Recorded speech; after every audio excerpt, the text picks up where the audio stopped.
Welcome to the Drunken Goose Tavern podcast. This is a space for women to talk about all things nerdy.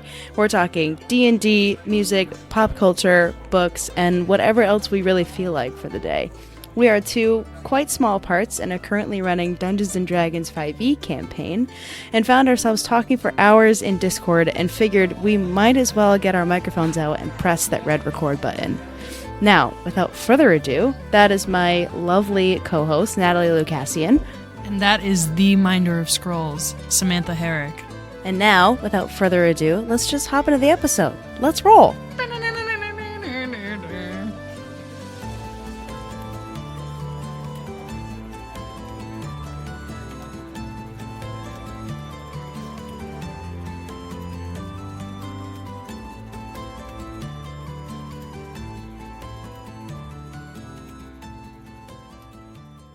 Pressing record.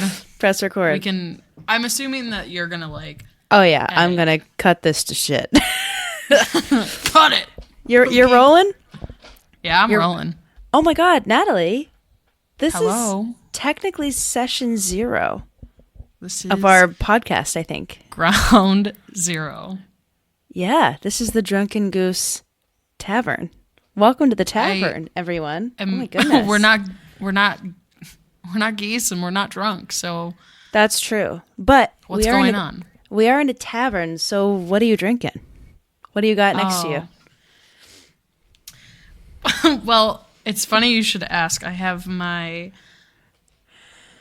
root beer. Like a real Midwestern woman I am. I have a root beer. Well, I know what kind of root beer is, but the audience obviously can't see it. So what you got to let us know about the it's A&W. A&W. I have the zero sugar one. No caffeine, no sugar, because we're out here trying to protect Trying to be healthy. Our, well, I shouldn't even say it like healthy because like it probably has, a bunch of fake sugar in it. There's and like other things. There's but like you know what? Yeah, there's like a point that you get to in your like mid-20s where, you're through college, you're through like your crazy experimentation phase, and then you're through your clubbing bar phase, and then now it's like you're detoxifying your body from all the decisions you made as and I'm an technically idiot. late 20s now. That's crazy. I'm dead in the middle. I am dead mid-20s. You are mid-20s and Mid-20s. I am now late. But I have a mango chainsaw liquid death next to me. So, flames. Not sponsored. Not sponsored. They should be. Do you know the story behind liquid death? Or like why they were a brand at all? I feel like, wasn't it because of like sobriety? And like Pretty much, yeah. It was like, I think it might have been a Warped Tour, honestly, as I think where they got their big break. It's like they wanted to be the brand that reached out to those people that don't drink at these like crazy music festivals, but and their cans are like, they're designed to look like IPA cans. So it looks like you're carrying around like an IPA tall boy, but you're just carrying around some awesome water. So good. It's so good. And their product is amazing. It's so Actually, good. The first time, well, like when I first was experiencing anxiety, like totally being candid right now, it's something that I struggle with. And like the first, like really big bad moment of when it kind of came into my life, I was at a concert with my mom and I did not want to be there. I was like, I was having the chest pain. I was like, oh, I don't want to be in this crowd right now. And this was something that like I never struggled with before. As somebody who doesn't often get like social or anxiety or stage fright, I was on a stage majority of my life. And I went to get a water because I was like, I just got to go take a walk. I gotta go take a lap, Take a lap. And I was like, can I get a water? And he handed me this can and I was like, oh, water. And then he's like, baby, that is a water. It was a liquid death? Yeah, it was the mountain water. Oh, that's awesome. And it was in the black can and it was tall boy. And I was like, that's water? Water? And then I come back and my mom's like, I thought you were going to get water for us. And I was like, it's water. I promise it's water. It was so good too. Yeah. We love Liquid Death. We love Liquid Death in this.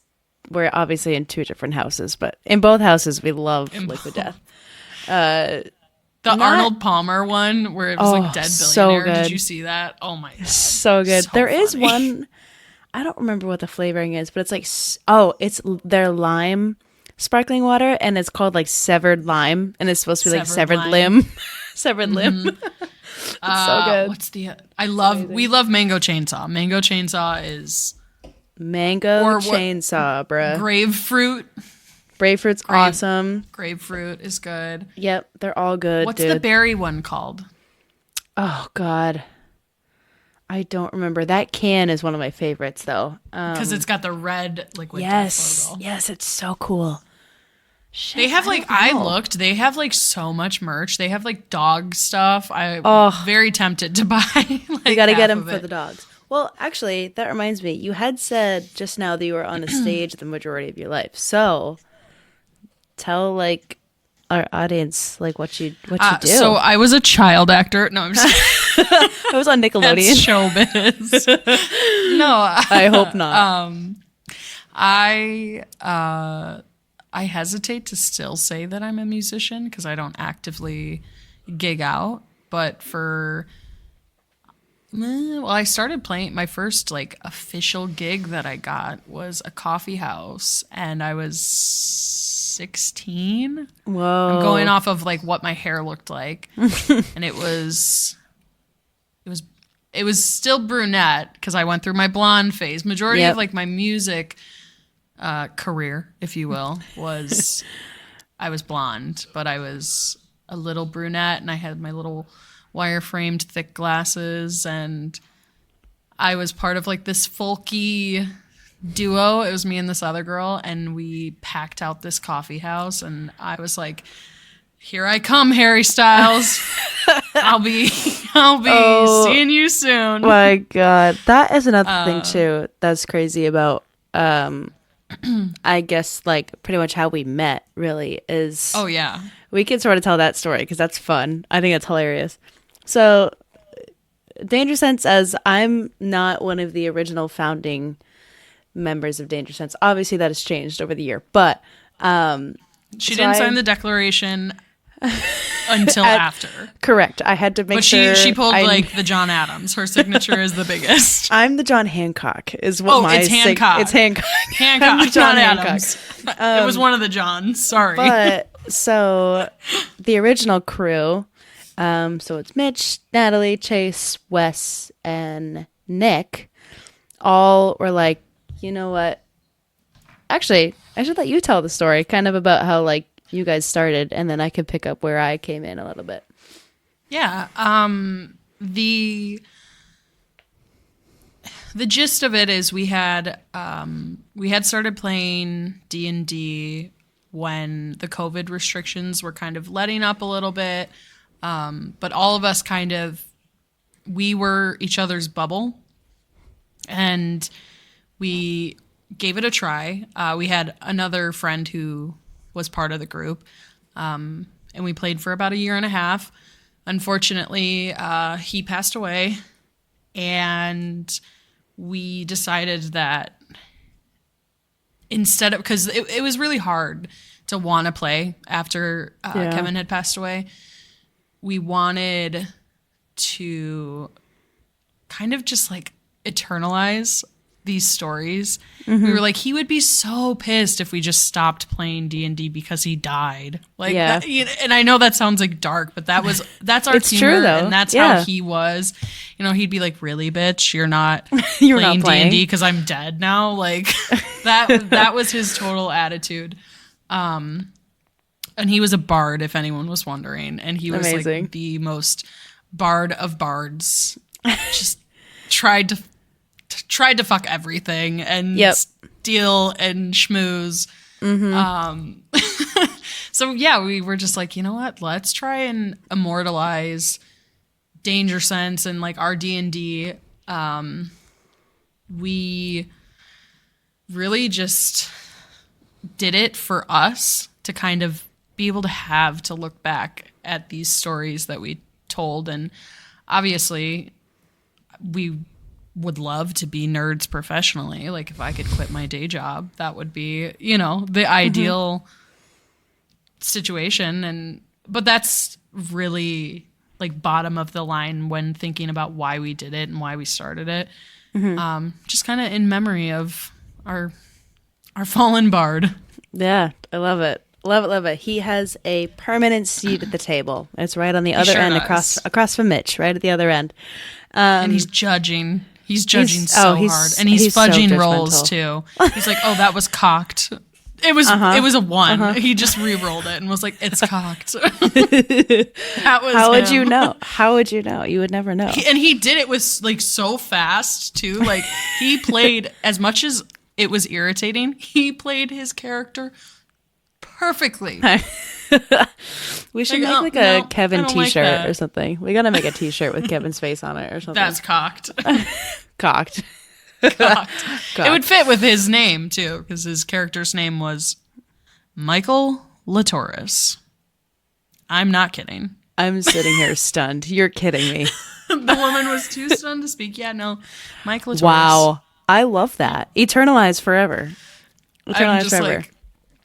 Like, you couldn't have picked a different one. Well, actually, it's interesting that because on my end, so obviously it was the original 5 who, you know, you guys who were like, let's keep playing, let's turn some cameras on, let's see what the fuck happens kind of thing. And so I can also say from my end, I too was kind of in like a darker state of mind, I think I would say. Like I had just graduated school with my like graduate degree in architecture. I worked in it for a little while and realized it wasn't for me. And so obviously you can imagine being in school for 5 years for something that you thought was going to be your career for the rest of your life. And then it ended up not being that. So I was like really uncertain of like myself and of what I wanted to do. Obviously it was early 20s, so everyone goes through it. But it was around the same time that it's interesting that we both were kind of in weird, dark, uncertain places when we kind met. Kind of like a really. Limbo area. Like just like transitional. Like you don't know what you're doing or where to go from there. Okay, so the story of how we officially met is hilarious, I think. It's so funny because I was like, it's certainly so weird. This is scam, right? It's so weird. Like scamming Sam. I was in the very early days of the company that I own that now sponsors this show. And shout out to Why Hello Productions. Shout out to Why Hello Productions. I didn't really know what I wanted the company to look like yet, or how I wanted it to operate, or what kind of work I wanted to do. Really, I knew that I have a passion for like videography and filmmaking and just storytelling in general. And I think it was on YouTube Shorts is what I was on. I was just scrolling through, just whatever. And this clip came up of you guys playing, and it was the Bagsy clip. Where my God, Bagsy. Mitch was brilliantly like playing this goblin that you pulled out of a bag of holding. And it just made me laugh so hard. And then I went through and I looked at all of your other stuff and I was like, shit, they've got like an actual campaign going and they've got a few highlights going. This is pretty cool. Let me like dig into this a little bit. And so Tyler and I started watching. We watched the show and we're like, shit, this is pretty good. Like there's some like the bones are good. There's some good bones here. And I, as a designer, looked at like the old overlay that you guys had, and I was like, I know how to fix that. I was like, how do I reach out and convince them to let me fix it for them without sounding bitchy, creepy, or scammy? I love it. And you did a good job at that. Good. I just was hesitant because I was like, certainly nobody, very true. Like, I know. We were nobody. Yeah. I sent them an email out of the blue, and I was very conscious that this would come off scammy. And so I tried my best to make it sound human. And I don't even remember what I said, but it was something like, hey, like, I have some ideas on how, to make your show, like, present it a little bit better. Not that it's not good now, but, like, I have some ideas on how to improve it, blah, blah, blah. And you guys sat on the email for a little bit, I think, right? And you were like, what the fuck is this? I think so, too, because, like, I remember Mitch being like, come read this. And I was like, huh? Like, I remember there was that part of me that was, like, really excited. Yeah. That sort of just like, oh, my God, what? Like, we've got somebody who thinks that our stories are interesting and, like, worth watching. Like, somebody that isn't my mom is watching. Yeah. And it seriously we did. was We one sat of those... for it. We sat, and Mitch was like, I mean, what's the worst that could happen? You know, like, just respond and, like, see if this is a real person, first of all. And yeah, like, we shortly set up, like, a Discord call. We did. Well, also, I think it was around the time, obviously, like, with this new resurgence of, it's not really a new resurgence, but over this past, like, 2 or 3 years, D&D has exploded. Oh, absolutely. Like, through so many things, through Stranger Things, through Critical Role, through Dimension 20, like... The D&D movie.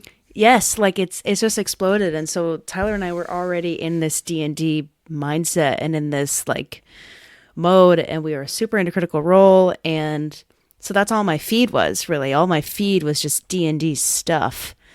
And so the algorithm was doing its thing that day for sure, because I sent the email, I sat on it, and I said, Tyler, I'm going to send it. We're just going to send it and see what happens. And we'll see if they respond, or if not, if they don't, that's like totally cool. But I was like, you know what? There's something in my gut that's telling me I got to send something. So I did. And then we did shortly after, I think it was like a week or so of like emailing back and forth about a Discord call. And then the three of us hopped on a call. So it was myself, you, and Mitch. Mitch is the DM for our other show, just a normal campaign show. And from there, it clicked, honestly. Yeah. I think it was just like there were so many similarities that were there. Even as we started to get to know each other more, Natalie and I realized how much creepy and freaky stuff we have in common.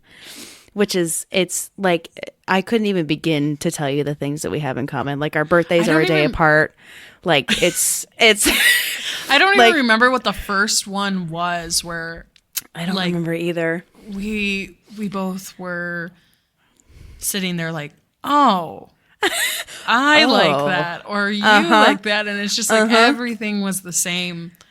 Like, the humor is so similar. The passions are similar, the work ethic, the drive is similar, and it's just like, it blows your mind. And hence podcast.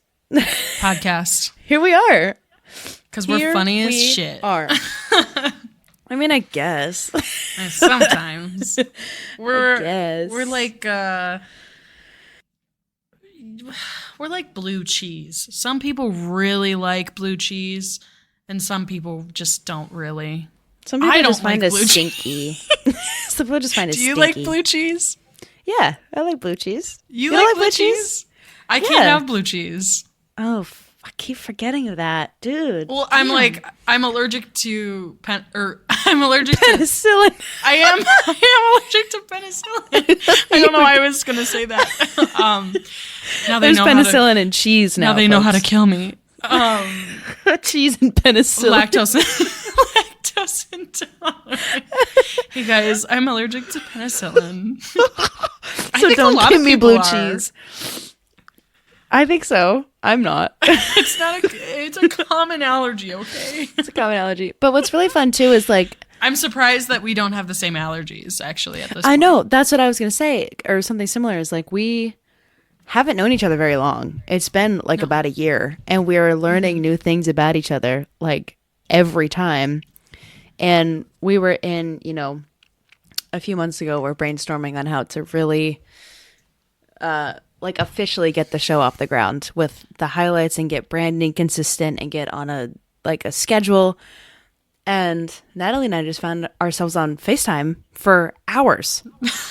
It would be like, yeah, let's do a quick 20-minute call to go over some stuff. Yep. 3 hours later. And so we're like, we might as well we have all the equipment. Might as well just turn it on. Our friendship's like a slow burn. It is a slow burn. Like, you're so right. I could immediately tell that we were going to be friends. And that was, I remember telling Mitch being like, I actually like really, like, I know that Sam is like working with us and like part of, like at first it seemed like such a professional like relationship. Yeah. And I remember telling Mitch, like, no, I think like we should be friends. Yeah. I had that thought too. And but I didn't want to be weird and I didn't want to be like, but I think that's where you have bigger balls than me, I think, is because you initiated the friend side of this first. You were like, let's just like, do you want to like just hang out on Discord for a little bit? I was like, do you want to just like, it's like, be my friend? Do you want to see my dog? Do you want to see stuff? I'm just gonna FaceTime you and show you everything in my house. I'm gonna show you everything in my house. Trinkets. Oh my trinkets. My trinkets and my stuff. I'll show you my inventory. Your inventory, fucking Christ. Well, I know. Okay, so I now I'm curious. Okay. Because I said our friendship is a slow burn. What is your favorite trope? And what's your least favorite trope? Oh. We'll do the favorite first. What are you a sucker for?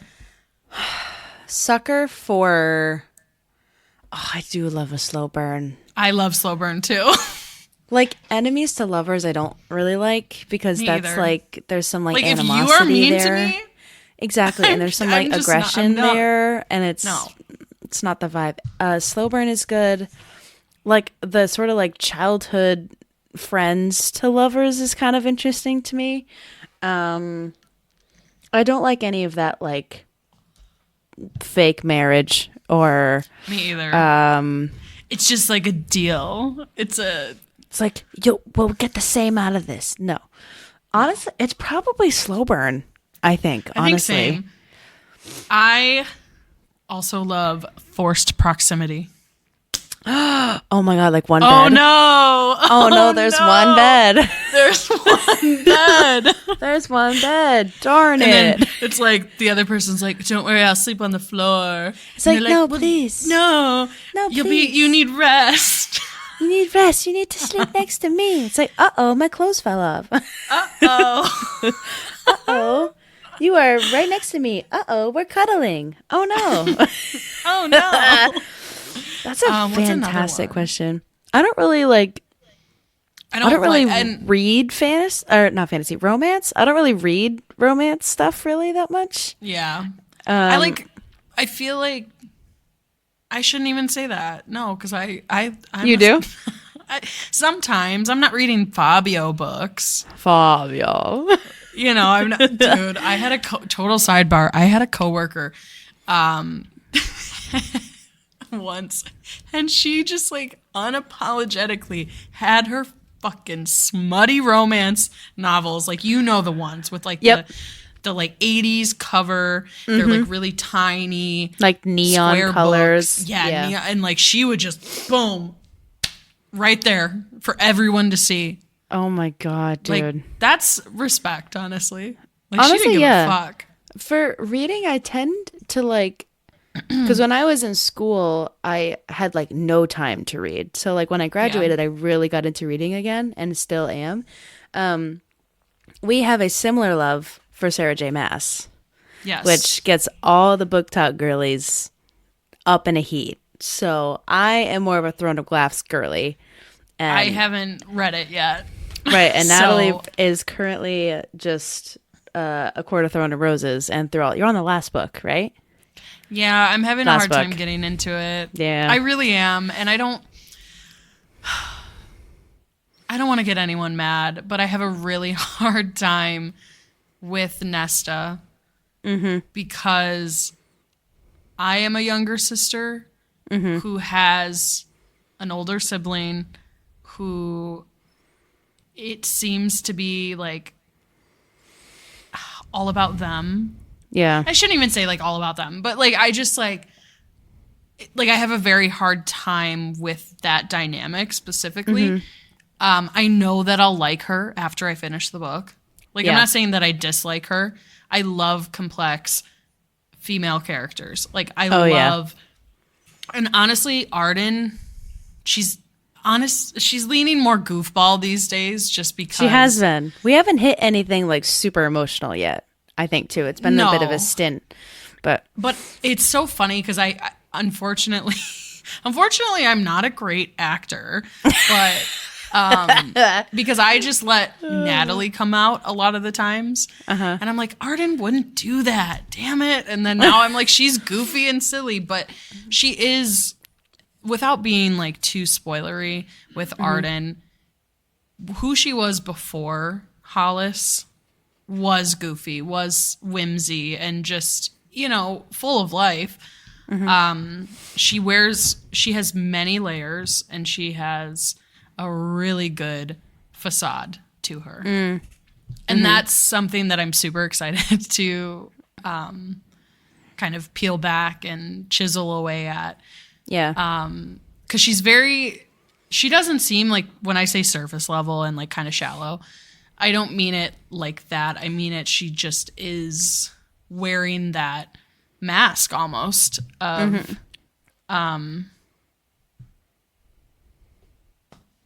you know, is that facade. Is Nesta like that too?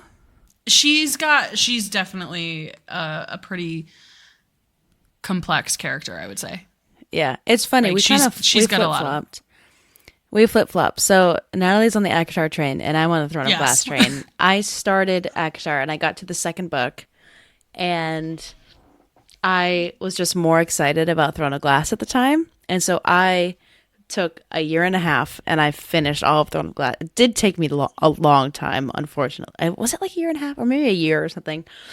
Those books are big and they're long. Oh yeah, 7 books. Oh my god, it was the most insane ride, like reading ride ever. But that's why I think you would like Throne of Glass so much, because the characters all of them are so complex, and Selena, the main character in Throne of Glass, is the most, like, not the most complex, but she's got like so many layers to her, and by the end it's just like all such a fascinating, and it's an incredible ending, and I could just talk about it for hours. But maybe by the time we get into that, we'll have the pod, so we could like dish it out and talk about where you are. So very excited about that. I am excited to start it.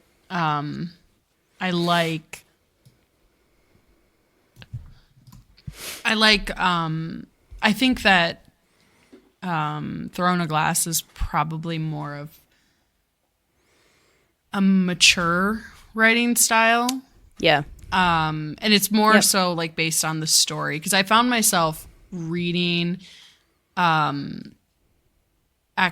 and being like, okay, yeah, I enjoy the fairy smut, but like Wings and Ruin was such a good book, because it was just like, it was the lore, it was the plot, it was the war, you know, like everything. Like, dude, I loved Wings and Ruin.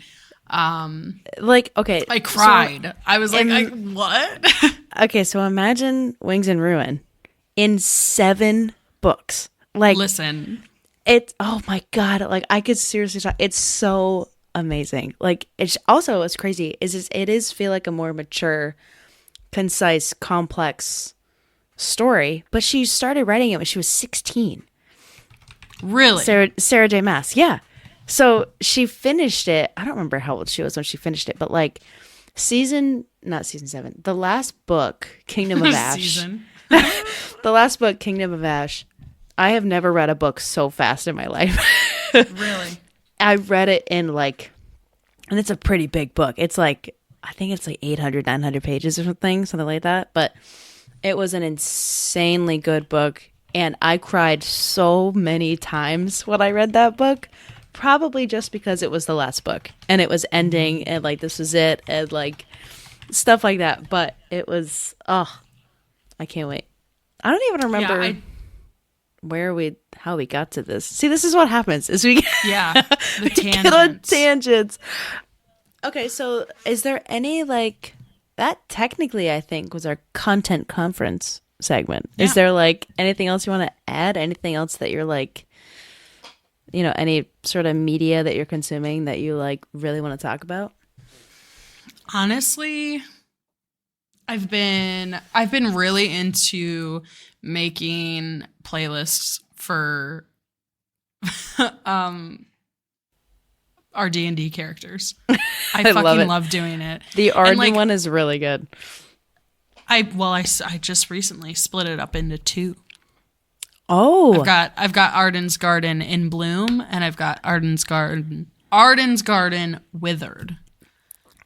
Oh shit. So we have a moody Arden and then we have a happy Arden.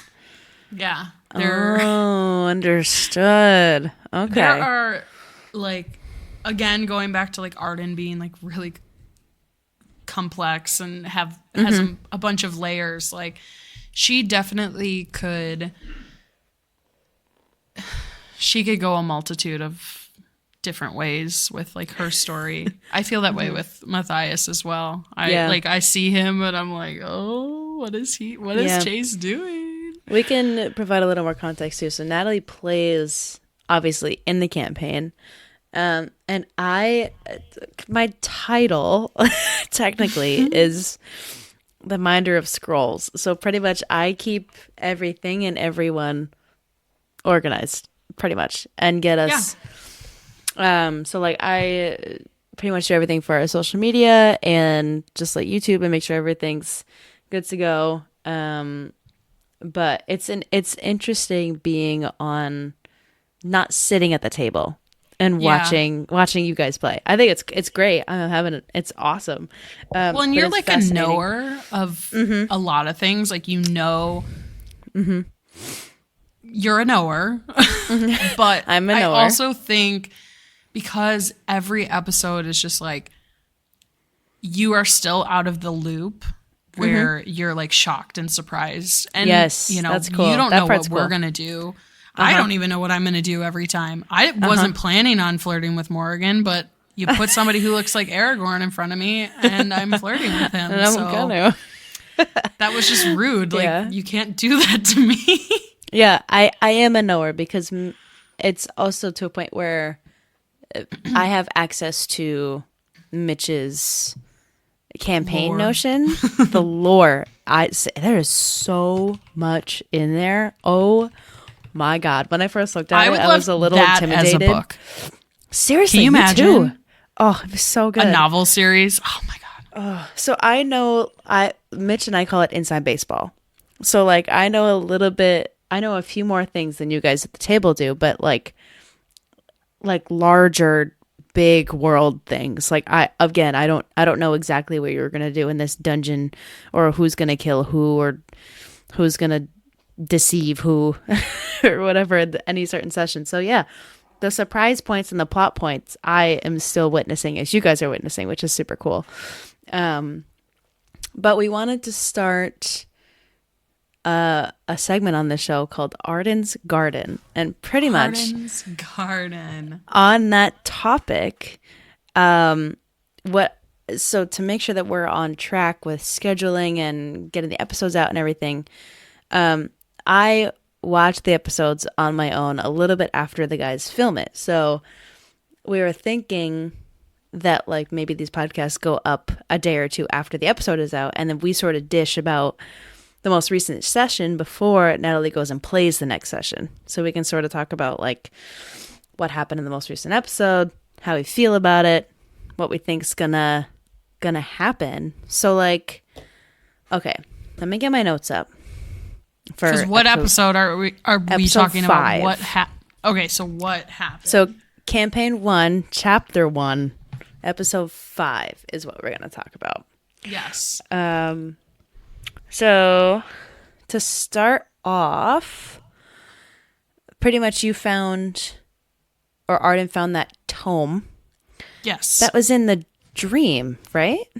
That was in the dream when they were Okay. trying to find what was her name?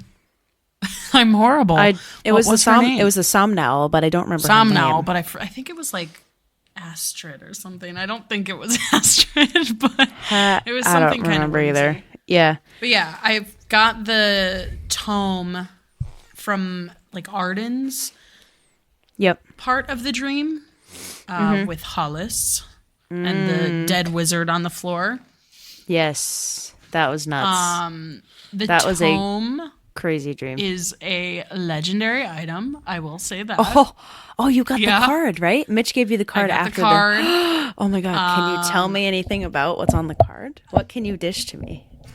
Or, well, I don't know if the boys are going to listen to this, so I don't know if like this is stuff that they can't. I would hope they would. Otherwise, they hate women.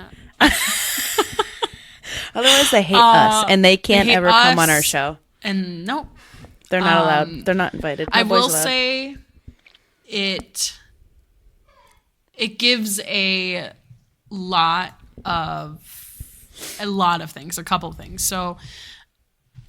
I kind of want to just like... You're trying to figure out what you can tell me, right? I'm trying to think, yeah. Is there something that like maybe like a new feat that you get that's super sick that like you could tell me about or something? I don't know. Does it give you like... I don't know what it a spell. Gives you. Oh. Is it to like scry on Hollis whenever you want? It's not that. It's not that. Well, it could. It could be. I wish. It gives me a spell. Not only it can be a spell, I think it is a spell focus. But it gives me a spell and it allows me to do some pretty insane I got a pretty insane buff. Nice. Believe so I got a permanent +2 to intelligence from it. Amazing. I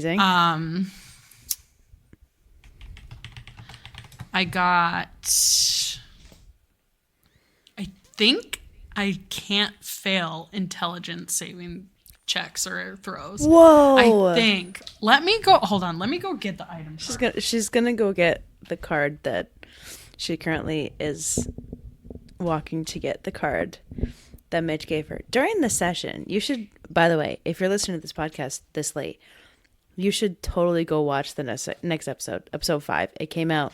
When this episode comes out, it came out 2 days before. And it's on our YouTube channel. It's on the DangerSense TV YouTube channel. You should go watch it. Okay, sorry, go. What do we got?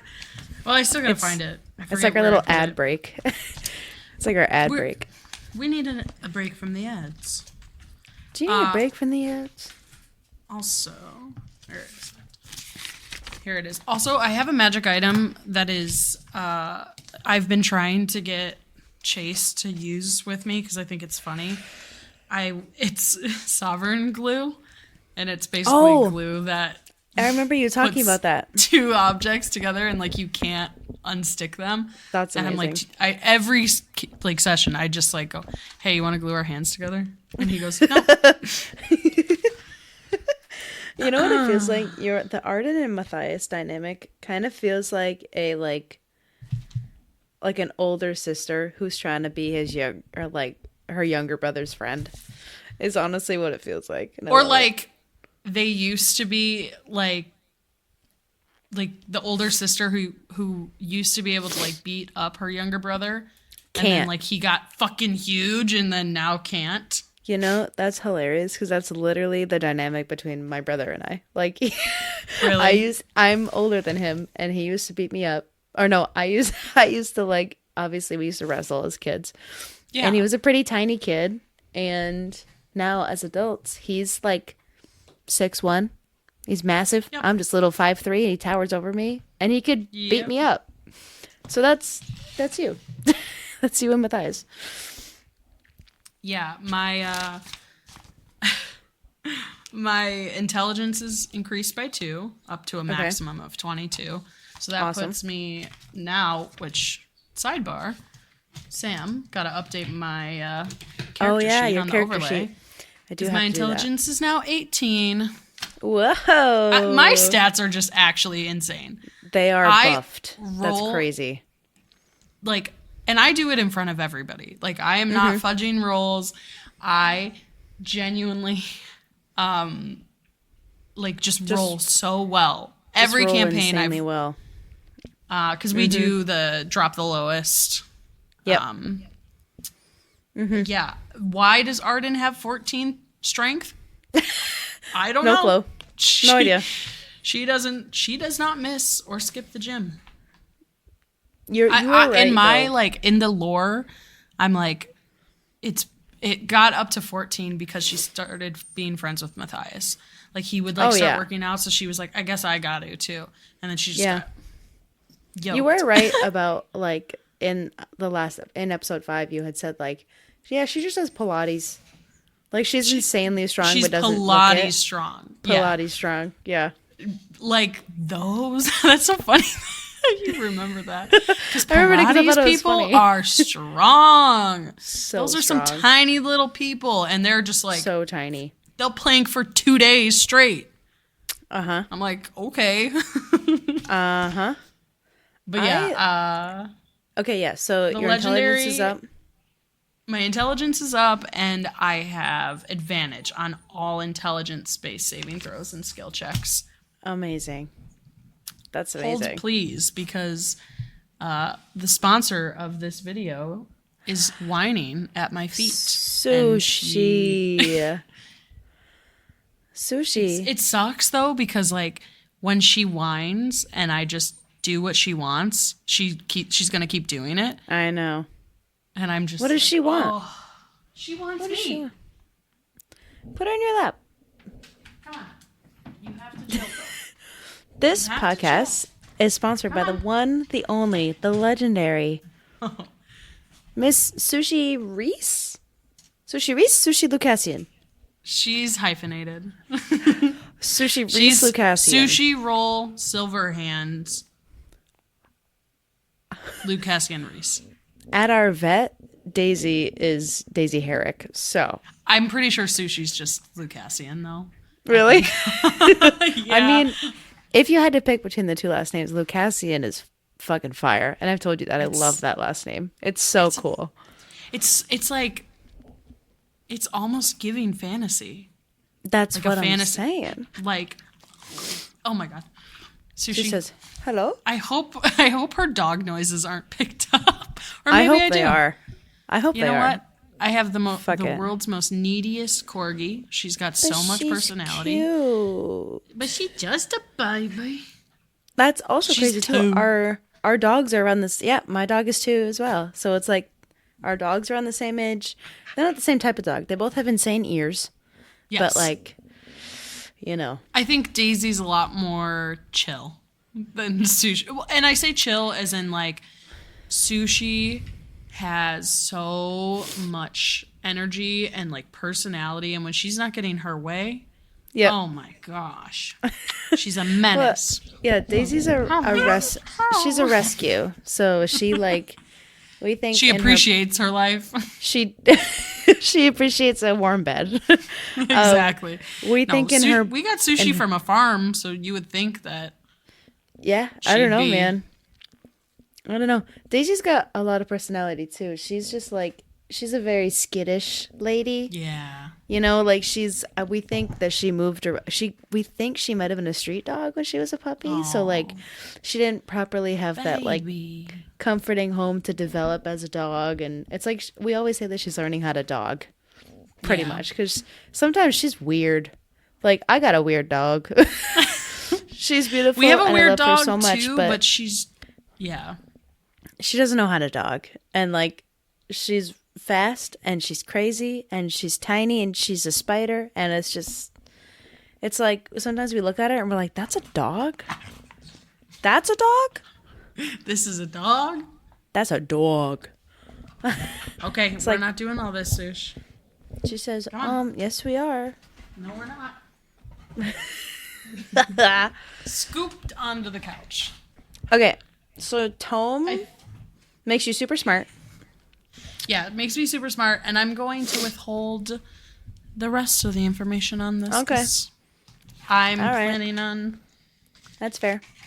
And it also, I don't remember, in the last episode, there's grease stains on this. And I was making fun of Mitch for the grease stains. Yeah, on you were, the I legendary. remember. I finally get a legendary. Yeah, one Hell rest yeah. item, legendary. Hell yeah. So then, after you kind of got that spiel, you all went down for breakfast. Yes. And then you talked about like your plans for the next few days, and how you were going to go to the Glimmering Athenium, Yes. which is a crazy span of a few events. Absolutely nuts. We decided that stealth was the best way, and then Matthias turned out not to be very stealthy, even with a plus 10 to stealth. Or even like the Argus's like silent messages. Oh to my the rest gosh. of the party, like in Mission Impossible, like the trying like to this. send hand signals, and Arden just being like, So you can literally just cast sending. Like you can literally just talk to us right now. you can respond to this message. Exactly. You can respond to this message. That cracked me up. Respond to this message. That almost made the highlights for this week, but it didn't. It was trumped by a few others, but it was a good one. Almost. Or And then Matthias rolling, and I just had to think on my feet. I was like, oh, he's a sickly for man. context, it's like attacking. I think it was attacking the guards. Kind of happened in succession. Succession. Succession.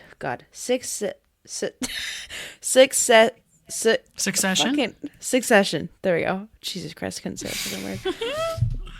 It's like Wesley trying to say oxidization. That highlighted really good, actually. That was one of our And then I top just ones. tried to say it though, and like proving him right. It's a tough word to say. But like attacking the guards and, coming up from the water happened in succession. So it was like Cat jumped ahead and did all of his assassination stuff. Argus was kind of hanging in like that droopy, loose kind of initiative that you guys had going. Yeah. And then it was like Matthias rolled a 1. And then you're like, fuck, I gotta save this kid. Yeah. And that was the first thing that popped in my head. I was like, oh, honey, I told you not to wander. Like he's not well. He's not well. Mentally all there. And Matthias like, oh, I just want to swim. I just wanted to swim. It was so good. It was so good. I was very, very happy with that moment. Yeah. And then when he was just like, when the gag was up, and Matthias just went, all right, and then just shoved the sword, in the poor guards. This was a bloody series of events. Cat going crazy with assassinate. Oh my god. My god, he slaughtered guards left and right. There was one point where I wrote down it was when he rolled that like nat 20 when he like re-rolled with advantage. And I literally wrote down 49 damage. Good God. That's what I wrote down. Good God. And then, and then Argus found that paper with like the financial records. Oh yeah. I wanted to talk to you about this because I don't know if you have any theories on. Because I think he remembered like he rolled like high enough to get the juicy information, but not enough to get all of the information. I think is what happened. Like maybe high teens or like mid 10s or something. But it was like pretty much donations to the Falal family from the Athenium. Yeah. Like a mob style family. Yeah. They were like very wealthy. I think so, yeah. Yeah, Falal family.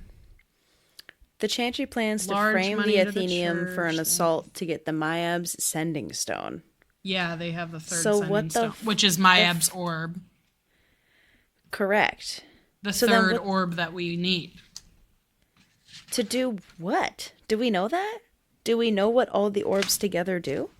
We don't know. We what don't they know. all do. Okay. At least Arden doesn't. Sam doesn't. And I don't think that Matthias or Morgan know either. Is the orb? It's not a sending stone. Are those two different things? Different things, yeah. Okay. So then, why would they need a sending stone? Like, what? Can't they just get that? Like, what does that have to do with? Like, what is Mayab's sending stone? Or am I think they're calling the sendings. They're calling the orb sendings. I have that written in my notes as well. So I'm not too sure. So then why would the Chantry want to frame the Athenium for something? That also is what I'm not too keen on. Because if there are really true OGs on this podcast who know, like, from the very beginning of when it started, like, launching after the various relaunches we've had, you guys, or they started the campaign in the Chantry. No. Started in the Blade Wardens. And then, oh, wait. So it was Morrigan who had issues with the Chantry, right? Yes, Morgan. That's right. Okay. Interesting. So do we like the Chantry or do we hate the Chantry because they're, like, kind of scummy? I don't think we like the Chantry, but the way this episode is, like, or the last episode was, like, headed, I remember talking to Chase about it, and it would be a good way to clear Morgan's name. So true. So, lot of questions. See. Lots of questions that we don't really know the answers to Seriously. just yet. Yeah. But yeah. And then, so remind me what the concepting of getting into the Glimmering Athenium was in the first place anyway. Was it to hopefully find the orb? The third one. Got it. The third one. Yes. Okay. Understood. Gotcha. And where episode 5 leaves off, it is that, like, Aasimar man who's chained up and bound up. And, like, Mitch dropped the heater of like, you're gonna come kill the only chance you have at stopping this war or something like that. My question, war? War? What war? The war on... Is, like, Remnant? The war on the... Is it that big, or is it war between, like, Chantry and the Athenium? I wish I knew. I wish I knew the answer. Dude. I'm actually... This is sitting some here juicy looking shit. at the man who knows the answer. The man who has all the answers. We said that. That was right. Mitch can come in if he wants. That was right, right? What Mitch? he said?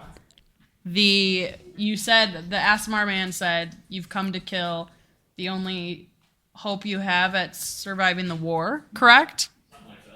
Something like that. Something like that. That's all I got. Wow. Inside source, I'm never phoning a friend ever again. I think, like,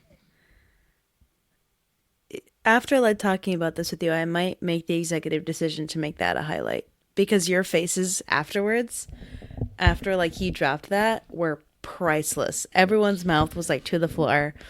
Eyes bright open. So I might use that one instead than the other one that I was planning. Because it's just... so many questions. So many. Any, like, predictions, I guess, on what it means? Or I don't know. I think that there's probably... Obviously, I know what Hollis wants to do and Hollis's regime. And I think the Chantry, they have something they want to do. Like, there are so many groups that have these quote-unquote evil plans or evil for lack of better terms. Just like not, they're all power hungry. I think that Remnant is a very power hungry world and setting, and I think that a lot of it is going to tie in together. I think so too. A lot of these groups are going to be facing like the same, like they want the same thing, or there's something, the BBEG is something crazy. The BBEG is Matthias. There is already, it's only episode 5, and there already is so many questions that I have. Oh, yeah. It's not even like,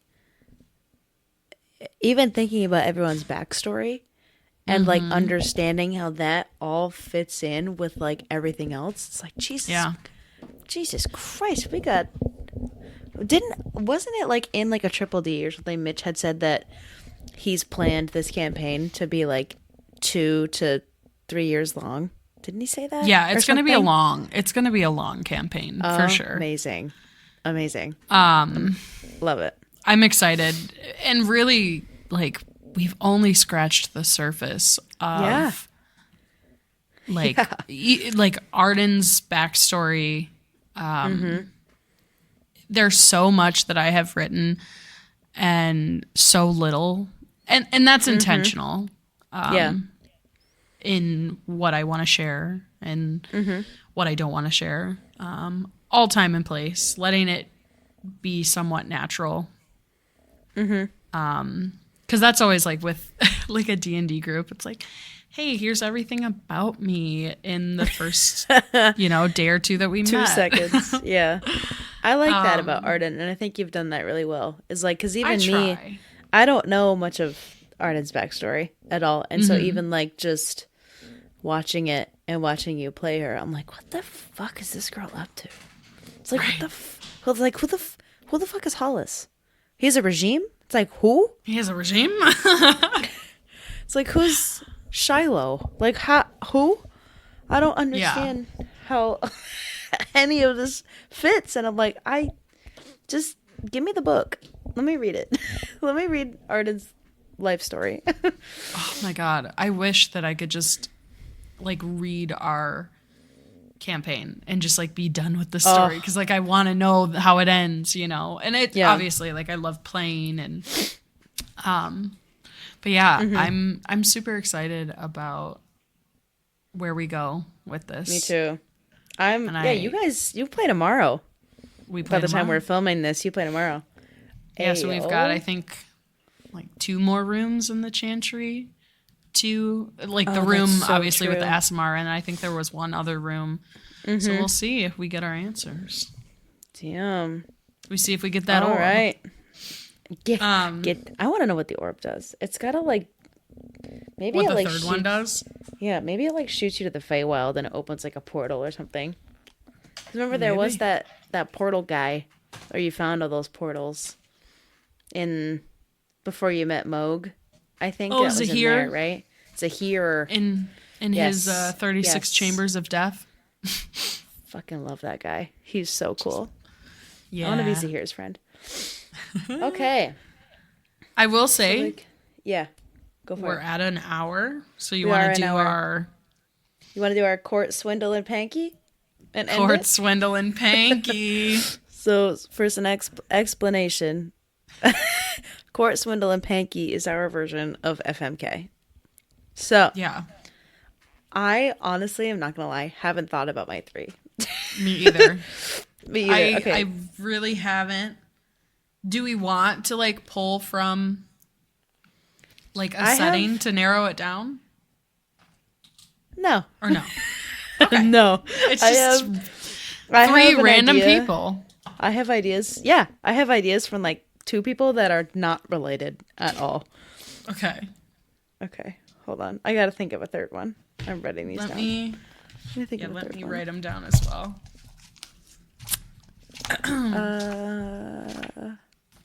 Court, swindle, and so court is like your Mary.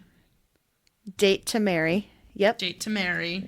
Swindle is like, who are we just using them, getting for their money and money and stealing from. And Panky, I think, is pretty self-explanatory. Everyone knows what Panky is, I think. Okay, mine don't make any sense. Like, I don't know how I came up with these three people, but they're not related at all. Okay. All right, you go first. Okay. I've got mine written down. You ready for this? I'm ready. What are we doing? What are you doing first? No, I'm going to give you the three. And then you tell me who you're doing, where you're putting what person. Oh. Mm-hmm. Oh, okay. Did you think... Oh my I God, thought I was like writing my own. Oh my God, no. Yeah, no, I love this. The three that you wrote, I then have to categorize. Okay. So I came up with three random ones, and I'm going to have you categorize them. Okay. Okay, ready? Travis Kelce. Oh. Doc Hudson from Cars. Is that the sexy one? Uh-huh. Uh-huh. The Hudson Hornet. Oh, yeah. The one with the mustache? Uh-huh. Oh, my God. And Harry Houdini. Harry Houdini. Okay. Court, Swindle, and Panky. Go. Oh, my God. Okay, we've got Travis Kelce. Travis Kelce. Harry Houdini and the car from the sexy car. Cars. Doc Hudson, yeah. I love that you knew. I love that you knew. Sexy car.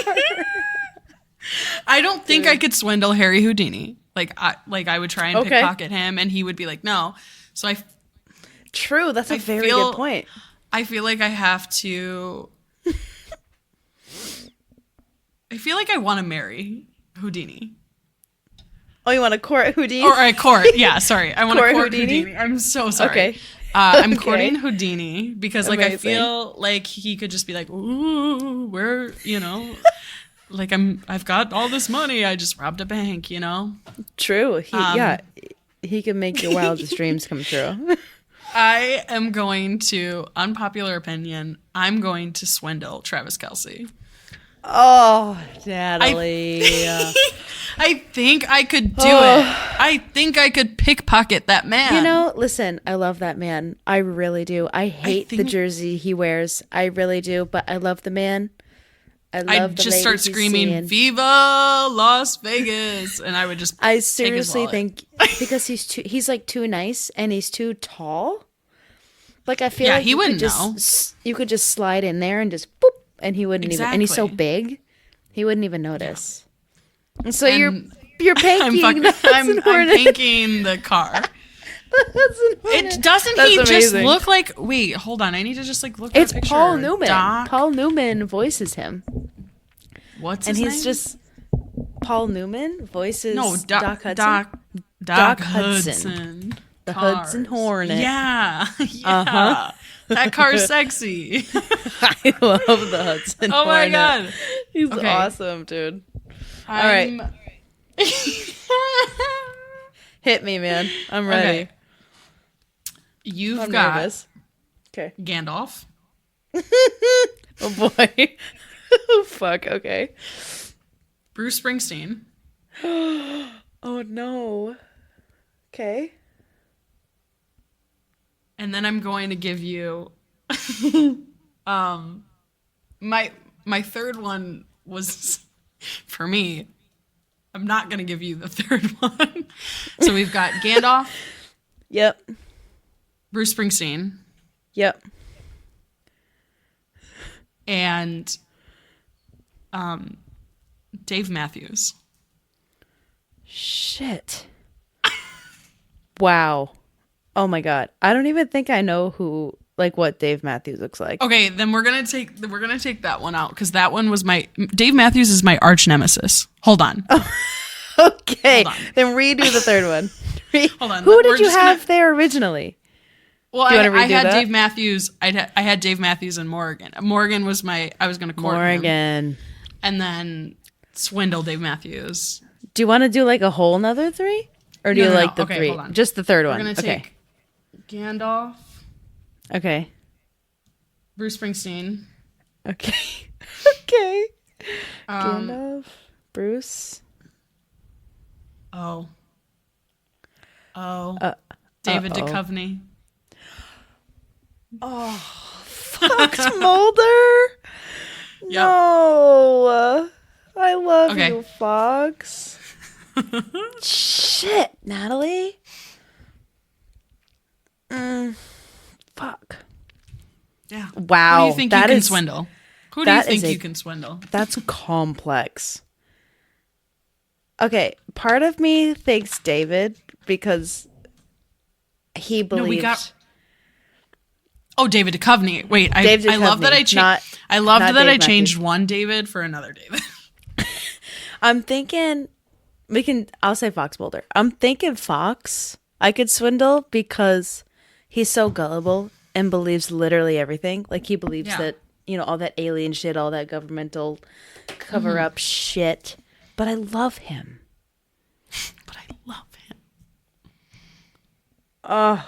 No.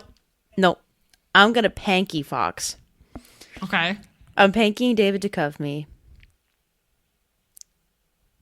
Shit. And then I'm gonna swindle Gandalf. You're swindling Gandalf. And I'm That's gonna bold. court Bruce. I'm gonna court Bruce. You're courting Bruce? Mm-hmm. The I love boss. Bruce. The boss. Fuck yeah. Fuck I love Bruce. Because I think now I understand the rules of the game, though. So thank you. like swindling Gandalf, I feel like I could use something that's like high tech. Like high tech, like a metal detector or something. Like- and he'd be like, "What the fuck is that?" You I don't know cannot how to give use this. Gandalf a Baja Blast. You know what I mean? He could not handle it. Gandalf could not handle a Baja Blast. He would have an aneurysm. Well, that's what I'm saying. Is you give him something so high tech, like a Baja Blast from Taco Bell, and you distract him. Distract. You see? And then I could just rifle through his pockets and get like, I don't know, he's probably got acorns in there or something, or like beef jerky, or maybe a sword, maybe a short sword. Maybe a short sword. Probably get a short Gandalf sword. has a Glock and it's in his pocket. But yeah, another thing that we have found in common is our love for the boss. So we love our Bruce. I love that man. He's the sweetest little old man. I'm talking like I've met him. Never met the man. Seen him on stage a few times. So East Coast. Bruce. Seen him on stage a few times. Love that dude. He's a cool dude. Cool musician. Yes. Okay. We are coming up on about an hour and 15. Holy shit. Yeah. That was a long one. That was fun though. I agree. Okay. We covered a lot of topics, and We did cover a lot. given that it was only the first one, I feel like now we're ready. I know the rules to our own game that we created. It's intros fine. and outros are done. So now next time we Intros can and just hop outros. in. Yeah. We can just hop in. We don't even have to say anything. We don't have We to just say, actually "Damn. sit in silence for an hour. Hello, darkness, my old friend. We didn't even talk about any music. We have so much to talk about in the future.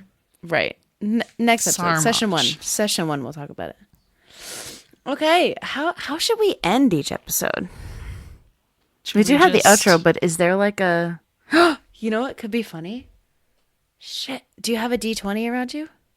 Yeah. We're going to, at the end of each episode, let's roll a D20, and then that'll tell us how our following week is going to go. That could be fun. We should come up with a list Okay. of 1 through 20 of how we're not going to do it today Obviously. for this episode, but we'll come up with a list 1 through 20 of how we sign off. That's a great idea. So for But right for now, now? let's roll it and we'll see what the vibes are for next week. 17. That's good. Pretty good. It's pretty good. Next week will be good. Okay. Amazing. We'll have a good week and good week. Everyone else have a good week. Episode 6 of the next campaign comes out. Comes out May 15th, Wednesday, May 15th. So, all you suckers that are listening to this better go watch that. Okay. Yeah, you suckers. Okay, until next time. Stay nerdy. Stay alive. And alive. Stay nerdy and stay alive, folks. All right. Peace out. Bye. This show is a DangerSense TV podcast, sponsored by Why Hello Productions, Sushi the Corgi, and Daisy the Pity. We hope you enjoyed this episode and follow us on all our socials at DangerSense TV to stay up to date on all our new episodes and the podcasts and the show. See you next time.